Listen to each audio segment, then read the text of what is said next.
കേന്ദ്ര സഹമന്ത്രിയെ സത്യപ്രതിജ്ഞ ചെയ്തതിനു ശേഷം കേരളത്തിലെത്തിയ സുരേഷ് ഗോപിക്ക് വൻ സ്വീകരണമൊരുക്കി BJP പ്രവർത്തകർ. രാത്രി കരിപ്പൂർ വിമാനത്താവളത്തിലാണ് സുരേഷ് ഗോപി വിമാനം ഇറങ്ങിയത്. പുറത്ത് ആരാധകരും BJP പ്രവർത്തകരും മാധ്യമപ്രവർത്തകരും അടക്കം വലിയൊരു ജനാവേലി തന്നെ സുരേഷ് ഗോപിയെ സ്വീകരിക്കുവാൻ എത്തിയിരുന്നു.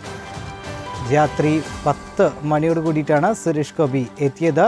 സുരേഷ് ഗോപിയുടെ വരവ് പ്രമാണിച്ച് വലിയൊരു ജനസാഗരം തന്നെ കരിപ്പൂർ വിമാനത്താവളത്തിൽ എത്തിയിരുന്നു. തിരക്ക് നിയന്ത്രിക്കാൻ പോലീസ് നന്നെ പാടുപെട്ടു. 9 മണിയോടുകൂടി തന്നെ BJP പ്രവർത്തകർ കരിപ്പൂർ വിമാനത്താവളത്തിന് പുറത്ത് കാത്തുനിന്നിരുന്നു. റിപ്പോർട്ട്. കേന്ദ്ര സഹമന്ത്രിയായി ചുമതലയേറ്റ നിയുക്ത തൃശൂർ MP സുരേഷ് ഗോപി കണ്ണൂരിലെത്തി.